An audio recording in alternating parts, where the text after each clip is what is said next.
Halo, assalamualaikum warahmatullahi wabarakatuh. Kali ini kita pembahasan tentang awal turunnya Al-Quran. Dalam Sirah Nabawi, Ibnu Ishaq berkata, kali pertama Al-Quran turun kepada Rasulullah SAW pada bulan Ramadan. Allah Azza wa Jalla berfirman dalam surat Al-Baqarah ayat 185 yang terjemahnya, beberapa hari yang ditentukan itu ialah bulan Ramadan, bulan yang di dalamnya diturunkan permulaan Al-Quran sebagai petunjuk bagi manusia, dan penjelasan-penjelasan mengenai petunjuk itu dan pembela antara yang hak dan yang batil. Dan sesungguhnya kami telah menurunkan Al-Quran pada malam kemuliaan, dan tahukah kamu apakah malam kemuliaan itu? Malam kemuliaan itu lebih baik dari 1000 bulan. Pada malam itu turun malaikat-malaikat dan malaikat Jibril dengan izin Tuhannya untuk mengatur segala urusan. Malam itu penuh kesejahteraan sampai terbit fajar. Quran surat Al-Qadr ayat 1-5. Kemudian surat Quran surat Ad-Dukhan ayat 1-5. Hamim, demi kitab Al-Quran yang menjelaskan, sesungguhnya kami menurunkan pada suatu malam yang diberkahi, dan sesungguhnya kamilah yang memberi peringatan. Pada malam itu dijelaskan segala urusan yang penuh hikmah, yaitu urusan yang benar dari sisi kami. Sesungguhnya kami adalah yang mengutus Rasul Quran surat Ad-Dukhan ayat 1-5.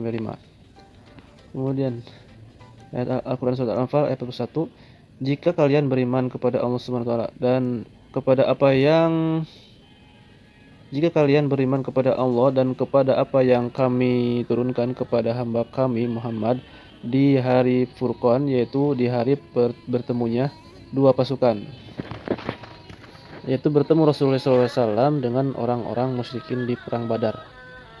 Abu Ja'far bin Muhammad bin Ali bin Husain berkata kepadaku, Rasulullah SAW berperang melawan orang-orang musyrikin di Badar pada hari Jumat dini hari, tanggal 17 Ramadan. Tanggal itu 17 Ramadan.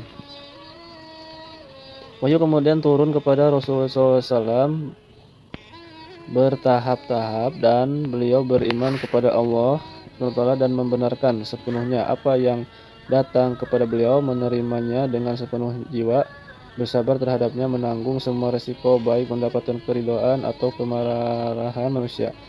Kenabian adalah beban berat yang hanya mampu diemban oleh orang yang kuat dan memiliki tekad baja seperti Rasul, karena pertolongan Allah SWT dan taufiknya dalam menghadapi gangguan oleh manusia dan penolakan kaumnya terhadap apa yang mereka bawa dari Allah SWT. Rasulullah SAW melangkah kokoh dan tegar dalam menunaikan keperintah Allah walaupun mendapatkan tantangan dan gangguan dari umatnya. Khadijah masuk Islam. Khadijah binti Khuwailid mengimani Rasulullah SAW dan membenarkan seluruh yang beliau bawa dari Allah SWT, serta memberikan dukungan sepenuhnya dalam melaksanakan perintah Allah SWT. Khadijah binti Khuwailid adalah wanita pertama yang beriman kepada Allah SWT dan Rasulnya, serta membenarkan apa yang beliau bawa dari Allah. Dengan masuk Islam, Khadijah binti Khuwailid, beban Rasulullah SAW semakin ringan. Jika Rasulullah SAW mendengar umpatan dan caci maki terhadap beliau yang membuatnya sedih, Allah menghilangkan kesedihan itu melalui Khadijah bin Khuwailid saat beliau kembali padanya. Khadijah bin Khuwailid memotivasi beliau, meringankan bebannya, membenarkannya, dan menganggap remeh reaksi negatif manusia terhadap beliau. Semoga Allah melimpahkan rahmatnya kepada Khadijah binti Khuwailid. Ibnu Ishaq berkata, Hisham bin Urwah berkata kepadaku dari ayahnya, Urwah bin Jubair dari Abdullah bin Zafar bin Abu Thalib radhiyallahu anhu, yang berkata bahwa Rasulullah SAW bersabda, aku membawa kabar gembira kepada Khadijah berupa rumah.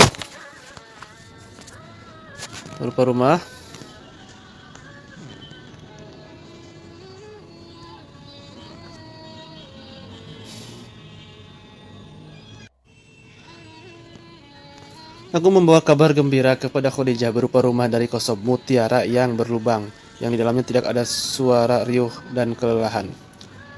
Kemudian kosob ialah mutiara yang berlubang. Jibril menyampaikan salam Allah kepada Khadijah radhiyallahu anha. Seorang ahli terpercaya berkata kepadaku, Jibril berkata kepada Rasulullah SAW, sampaikan kepada Khadijah salam dari Tuhannya. Rasulullah SAW bersabda, wahai Khadijah, ini dia Jibril menyampaikan salam dari Tuhanmu. Dia berkata, Allah adalah kesejahteraan, salam darinya kesejahteraan, salam dan kesejahteraan, salam juga atas malaikat Jibril. Kemudian wahyu terputus dari Rasulullah SAW sehingga rasa sedih melanda Rasulullah SAW. Setelah itu Jibril mengunjungi Rasulullah dengan membawa surat Ad-Duha. Di dalamnya Allah bersumpah dengan Allah yang memuliakan dengan bersumpah kepada Rasulullah SAW bahwa dia tidak akan pernah meninggalkannya dan tidak membencinya. Allah Subhanahu wa taala berfirman, demi waktu matahari sepenggalan naik dan demi malam apabila telah sunyi, Tuhanmu tidak meninggalkan kamu dan tiada benci kepadamu. Quran surat Ad-Duha ayat 1 sampai 3. Yakni Tuhanmu tidak membiarkanmu, tidak pula meninggalkanmu, tidak membencimu sejak Dia mencintaimu. Allah Subhanahu wa taala berfirman, dan sesungguhnya akhir itu lebih baik bagimu dari permulaan. Quran surat Ad-Duha ayat 4. Dan sesungguhnya kembalimu kepadaku itu jauh lebih baik daripada nikmat yang aku berikan kepadamu di dunia.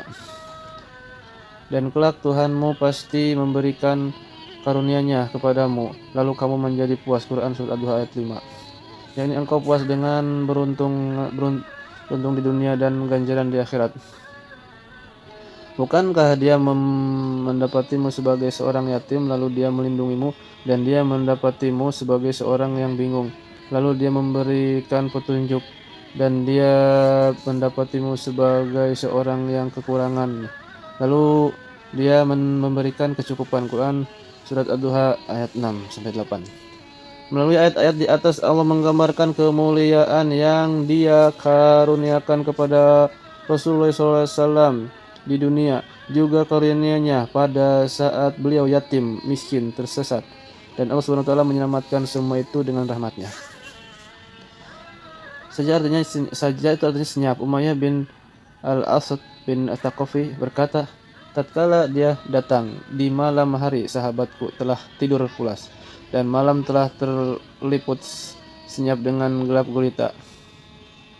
Bait syair tersebut adalah penggalan dari syair-syair Umayyah bin Asad At-Taqafi. Kau bisa katakan bahwa apabila mata kelopaknya diam itu disebut saja. Jarir bin Khattafa berkata, Dia telah memanahmu laksana memanjakan mata, membunuhmu di antara celah belah tirai. Bait ini mengpenggalan syair miliknya. Sedangkan al-ailu dalam ayat tadi artinya fakir. Abu Khiras Az-Zuzali berkata, orang miskin berlindung dalam rumahnya kala musim dingin tiba, dan yang sesat serta berpakaian lusuh fakir datang berteriak bak anjing. Jamaknya alah atau uyal. Bait syair di atas adalah penggalan dari syair-syair Abu Khiras dan Huzali dan secara lengkap insyaallah akan saya paparkan nanti. Ailau juga berarti orang yang menanggung beban, dan orang yang penakut disebutkan Al-Quran. Yang demikian itu adalah lebih dekat kepada tidak berbuat zalim. Quran surat An-Nisa 3. Abu Thalib berkata, dengan neraca keadilan tanpa mengurangi sebutir gandum pun, ada saksi dari dirinya yang tiada berbuat zalim. Baik di atas penggalan dari syair-syair Abu Thalib dan secara lengkap insyaallah akan saya sebutkan di tempatnya. Ailu berarti pula sesuatu yang memberatkan dan melelahkan. Seseorang berkata, Qad alani haza al-amru. Artinya perkara ini memberatkan dan membuat lelah. Farozdaq berkata, kau lihat tokoh utama orang Quraisy, bila tampil perkara baru maka ia memberatkannya. Bait tersebut di atas adalah penggalan syair Al-Farozdaq. Firman Allah, adapun terhadap anak yatim maka janganlah kamu berlaku sewenang-wenang, dan terhadap orang yang minta-minta maka janganlah kamu menghardiknya. Duha 9 sampai ayat 9 sampai Quran surat Duha 9 sampai 10. Yakni janganlah engkau menyombongkan diri, keji dan berucap kasar kepada hamba Allah yang lemah. Dan terhadap nikmat Tuhanmu maka hendaklah kamu menyebutnya dengan bersyukur. Quran surat Ad-Duha ayat 11. Yakni nikmat Allah dan kemudian dalam berupa kenabian yang Allah karuniakan kepadamu hendaklah engkau jelaskan dan engkau ajak orang lain kepadanya. Rasulullah SAW menjelaskan nikmat yang Allah berikan kepadanya dan kepada hamba-hamba Allah yang lain secara diam-diam, termasuk keluarga yang dia merasakan aman dan percaya. Permulaan diwajibkannya salat. Salat pun diwajibkan kepada Rasulullah SAW dan beliau menunaikannya. Semoga salam, rahmat, dan berkat tetap terlimpah padanya. Salih bin Kaisan berkata kepadaku dari Urwa bin Jubair bin Aisyah radhiyallahu anhu yang berkata, kali pertama salat diwajibkan kepada Rasulullah SAW adalah 2 rakaat setiap kali salat. Kemudian Allah menyempurnakannya dengan menjadikan salat itu 4 rakaat bagi orang mukim dan menetapkannya 2 rakaat sejak awalnya bagi seorang musafir. Sebagian pakar berkata kepadaku saat pertama kali salat diwajibkan kepada Rasulullah SAW, malaikat Jibril mendatangi beliau di atas gunung Mekah. Malaikat Jibril mengisyaratkan kepada Rasulullah SAW dengan tumitnya di lembah dan dari lembah itulah memancarlah mata air. Kemudian malaikat Jibril berwudu. Sementara itu Rasulullah SAW melihatnya untuk mengajari Rasulullah SAW bagaimana cara bersuci untuk sholat. Kemudian beliau berwudu sebagaimana yang dilakukan malaikat Jibril. Kemudian malaikat Jibril berdiri dan sholat. Dan Rasulullah SAW sebagaimana sholatnya Jibril. Kemudian malaikat Jibril pergi meninggalkan Rasulullah SAW. Nah, jadi malaikat Jibril itu pertama kali mengajarkan Rasulullah SAW sholat, wudu dan sholat. Setelah Rasulullah SAW kembali menemui Khadijah lalu berwudu untuk mengajarkan kepadanya cara bersuci untuk sholat sebagaimana yang diajarkan malaikat Jibril kepadanya. Khadijah pun berwudu sebagaimana Rasulullah SAW berwudu. Selanjutnya Rasulullah SAW sholat seperti malaikat Jibril sholat mengimami beliau, dan Khadijah sholat seperti sholat Rasulullah SAW. Utbah bin Muslim, mantan budak Bani Taim, bercerita kepadaku dari Nafi bin Jubair bin Mut'im. Sedangkan Nafi meriwayatkan banyak sekali hadis dari Ibnu Abbas. Ia berkata, ketika sholat ditetapkan kepada Rasulullah SAW, Rasulullah SAW didatangi malaikat Jibril. Lalu dia sholat mengimami beliau ketika matahari mulai condong ke barat. Kemudian malaikat Jibril menghadirkan sholat asar. Malaikat Jibril mendirikan sholat asar bersamanya saat bayangan suatu benda sama dengan bendanya. Lalu malaikat Jibril mendirikan sholat gaib ketika matahari telah terbenam. Lalu malaikat Jibril mendirikan sholat isya ketika sinar merah setelah terbenamnya matahari telah hilang. Lalu malaikat Jibril mendirikan sholat subuh ketika fajar menyingsing. Keesokan harinya masyarakat Jibril kembali mendatangi Rasulullah SAW, lalu mendirikan sholat zuhur mengimami beliau ketika bayangan sebuah benda persis sama seperti dirinya. Kemudian ia mendirikan sholat asar bersama beliau ketika bayangan seseorang 2 kali lebih panjang. Kemudian malaikat Jibril mendirikan sholat maghrib ketika matahari telah terbenam sama sebagaimana yang dia lakukan kemarin. Kemudian malaikat Jibril mendirikan sholat isya bersama beliau setelah seperti malam pertama berlalu. Kemudian malaikat Jibril mendirikan salat subuh mengimami beliau ketika sedang terang namun mentari belum menyingsing. Setelah itu malaikat Jibril berkata, wahai Muhammad, waktu salat adalah pertengahan antara salatmu hari ini dan salatmu yang kemarin. Ali bin Abi Thalib, lelaki pertama yang masuk Islam. Ibnu Ishaq berkata, laki-laki pertama yang mengimami Rasulullah SAW salat bersama beliau dan membenarkan risalahnya ialah Ali bin Abi Thalib. bin Abdul Muthalib bin Hashim, semoga Allah mendirikannya saat itu ia baru berumur 10 tahun. Di antara nikmat yang dikaruniakan Allah Subhanahu wa taala kepada Ali bin Abi Thalib radhiyallahu anhu adalah hidup langsung di bawah didikan Rasulullah SAW. Ibnu Ishaq berkata, Abdullah bin Abdul Najib bercerita kepadaku dari Mujahid bin Jabir Abu Hajjaj yang berkata, di antara nikmat Allah yang dikaruniakan kepada Ali bin Abi Thalib dan kebaikan yang Allah anugerahkan untuknya, Allah saat orang-orang Quraisy ditimpa krisis kepanjangan, sedang Abu Thalib mempunyai tanggungan menghidupi anak-anaknya yang banyak. Rasulullah SAW berkata kepada paman Al-Abbas, orang Bani Hashim yang paling kaya ketika itu, wahai Abbas, sungguhnya saudaramu Abu Thalib mempunyai banyak tanggungan, sedangkan orang-orang di saat sekarang sedang ditimpa krisis seperti yang engkau saksikan. Marilah kita pergi bersama-sama untuk menemuinya, lalu kita ringankan kebebannya. Aku membesarkan satu orang anaknya, dan engkau juga membesarkan satu orang anaknya daripadanya. Jadi kita minta 2 orang anaknya. Al-Abbas berkata, baiklah. Kemudian Rasulullah SAW dan Al-Abbas pergi ke rumah Abu Thalib. Sesampainya di rumah Abu Thalib, keduanya berkata, kami berdua ingin pergi ke rumah. Kami berdua ingin meringankan bebanmu sampai krisis yang melanda penduduk Quraisy berakhir. Abu Thalib berkata, apabila kalian berdua membiarkan Aqil tetap bersamaku, maka lakukanlah apa yang kalian berdua inginkan. Adapun yang menyebutkan bahwa Abu Thalib minta agar Aqil dan Thalib dibiarkan bersama dirinya, Rasulullah SAW mengambil Ali dan membawanya ke rumah beliau, sedangkan Al-Abbas memungut Ja'far dan membawanya ke rumahnya. Ali tinggal bersama Rasulullah SAW sampai beliau diutus Allah sebagai utusannya. Sayyidina Ali itu di bawah didikan Rasulullah SAW.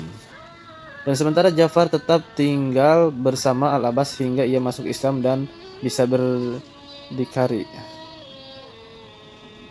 Diriwayatkan oleh At-Tabari dalam tarikhnya 1 halaman 538 dan Baihaqi dalam Dalail pada hadis nomor 465 dari Ibnu Ishaq dengan sanad mursal. Sebagian pakar menuturkan bahwa apabila waktu salat tiba, Rasulullah SAW berangkat menuju Sib ditemani oleh Ali bin Abi Thalib dengan rahasia dan tidak diketahui oleh ayah Ali, yaitu Abu Thalib, paman-pamannya dan kaumnya. Kemudian Rasulullah SAW dan Ali bin Abi Thalib mendirikan sholat 5 waktu di tempat tersebut. Sore harinya mereka pulang ke rumah. Itulah yang mereka berdua lakukan dalam jangka waktu tertentu hingga akhirnya Abu Thalib mempergoki keduanya sedang sholat dalam keadaan sholat. Abu Thalib bertanya